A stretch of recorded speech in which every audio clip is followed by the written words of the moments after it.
I'm not a lawyer, but I hope you watched both of my recaps for day 42 of the YSL RICO trial because you need to have that context for what happened on day 43, and I'm about to break it down. Okay, so on Friday, day 43, Adrian Bean is called back to the witness stand. Brian Steele is doing his cross-examination. He's asking Adrian about the day of the incident, but Adrian is still saying that he doesn't remember and can't recall anything. And then Adrian has had enough. I mean, basically, y'all keep asking me, do I recall this and recall that, remember this from 2013? I don't remember that from 2013. I keep telling y'all that. That has been my statement since I got here. Your Honor, I've been telling y'all, people constantly hit me with this, keep constantly asking me this and that and third about what's going on in 2013 or whatever. I don't remember. I don't know nothing about 2013. All I can tell you is, y'all got my name on a recorder, my phone number on the recorder. These people threatening me. They calling my phone, Your Honor. Context here is that Adrian Bean gave out his full phone number during a recorded interview with Brian Steele from back in 2023. That full recorded interview was played in court and on the live stream, so everybody watching got his phone number and apparently harassed him. I almost lost my job. I got a lot going on behind this here. I put all this behind me, sir. Everything that had going on with me, I put everything behind me and kept moving on about my life, sir. Your Honor, I can't continue to keep going on like this. I remember y'all trying to assassinate me right now in 2024. That's what I remember. This what I remember. All this going on right here on this, got me up on this stand, talking about this and that third, with all this extra stuff that's going on. Your Honor, am I on trial, Your Honor? Sir, you just have to answer the questions, unfortunately, at this point in time, okay? That's all I can tell you. Am I on trial? No, sir, you're not on trial. But you have been properly summoned here as a witness, and you're subject to examination until I release you. I never consent to do none of this, sir. They come get me, y'all don't threaten to lock me up. Hey, I got a family too. Come with these conversations. Hey, remember we was in front of the house? Conversation we had in front of the house before we went to the Kroger? Keep it 100, man. With yourself. I can't hear you, Mr. Bean. Can you take your mask off if you wouldn't mind? Keep it 100 with yourself, not me. We had a conversation in front of the house. Yeah. Before we went to the Kroger. Yeah. You asked to go to the Kroger. I never agreed to do none of this from the beginning. Before we even had this, what you just played. Mr. Bean. I keep telling y'all, I remember that for 2013. I didn't really remember that then. Mr. Bean, who threatened to lock you up? I talked to Your Honor. Your Honor, tell you something. Sir, answer. Am I on trial for anything? Can I be excused, Your Honor, for anything or something? Because I really don't understand what's going on. I don't remember. My head hurt. They keep asking me questions about this. Keep asking me questions about that. About 2013, I don't remember. No, you can't be excused at this point in time, Mr. Bean. You have to be. You're subject to examination. I don't remember. But you just said it ain't for me to mention what nobody got going on in their life. I got my own problem. Who threatened you? You just told the jury that you've been threatened. I done had all kind of threats, man. Y'all just explored my whole phone number on to the world. I've been up all night since yesterday, 7 o'clock, from 7 o'clock yesterday to 6 o'clock this morning. Still getting calls. Still getting texts.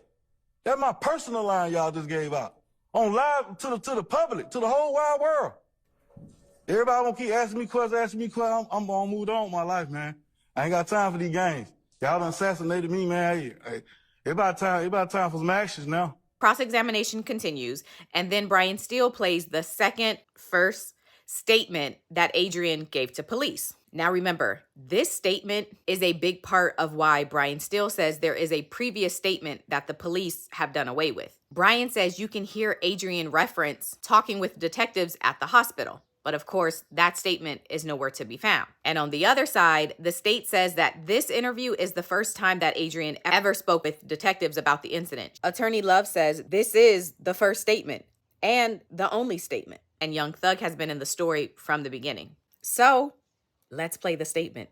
And you can tell me what you think. From the time the Detective Quinn, is with Adrian Bean, everything is recorded. So it starts off with the detective picking up Adrian Bean and getting in a car. And there's a reference to the car that Attorney Love spoke about a couple weeks ago. I'm just going to play it. That's my raggedy ass tourist straight ahead. Why you play that? You don't like It's a free car. I'm not mad at it, you know. So that's where the raggedy ass Taurus came from. Adrian and Detective Quinn get into his car and head to the police station. Here are a few clips from that drive. The case, you're not charging anything as far as what I'm investigating, but it involves a police-involved shooting, where a police officer did some shooting last Wednesday, 9/11 of this year, 2013. Let me get out my papers, get the pictures of the people I believe were there, and, you know, you tell me to kick rocks and take you back. Motherfucker, I'm done. I ain't got nothing to say. I'm going to do whatever you want to do today. It's on you. Note of all your injuries, I want you to tell me. I have to take pictures of them, too. Did they do that first day at Grady, or? Did he just say at Grady? They didn't take pictures of them? I got to get a picture. All right, I'll take some more pictures of them. So the two finally arrive to the police station, and Adrian tells Detective Quinn what he says happened that day. And you know, guy Young Thug roll up and say, hey man, I just seen a dude with about 33,000 on him. You know what I'm saying? Who's that? Mm-hmm. Who? That's what Young Thug said. Young Thug said. Yeah, out the blue. Is he that kid that's with the dreadlocks? We always talking about the McDonald's. He's around. Real skinny though. Wears pants like white boys and shit. Skinny. Yeah, okay, I know him. He's seen a guy with some money or whatever. So, you know, me and Big Fred, we like, y'all go ahead on with that, man. You know, whatever. You know, y'all want to go do it, y'all go do it, but use Brian car, whatever. You know what I mean? So you were driving the car? Yes, sir. There was a lot to the detectives when they first came to talk to me. Hold up. Did he just say he told detectives when they first came to talk to him? First, as in, does that sound like a previous statement to y'all or not? A lot to the detectives when they first came to talk to me. And I told what you talking about? That's probably the lies you talking about. What you talking about? I told him that Big Fred was driving and all like that right there, which I was the driver. Big Fred was the passenger. DK was behind me, and Young Thug was behind Big Fred. So DK, who's he friends with in the car? Who's he type with? Him and Thug, they down with each other. They gangbanging. They sell some type of blood. How long have you known Thug? I know his father. At this point, the detective plays multiple jail calls between Adrian Bean and his wife. It's really hard to hear and understand what's being said on the call, but Detective Quinn kind of recaps the calls as he's playing them, so y'all should be able to understand what's happening. Man, that nigga hop back in the car, man, when you saw it, what? Wow. 12, I feel bad. I turn around, man. I run into you, you got down there. Some of the old outside. Majority of that stuff, Quinn, that I was telling them was make-believe shit, too, now. I just want you to make sure you have the truth. I've got, I don't know, 10 tapes altogether, because the phone conversations last between 13 and 15 minutes. Thug bought you the lick. You're low. And the reason why I'm saying that, you got a lot of financial problems. You're trying to come up. I'm asking you a straight question. Are you the driver on this lick for robbery? That's all I want to know. You're not the gunman. Are you the driver on a robbery? He's the driver, so you're right. You're the driver. All right, so what's the move? Tell me the move. What's the lean bullshit I told you first? Okay. All right. Shit, Queen. All right. We're going to kill the lean bullshit. All right. You know what I mean?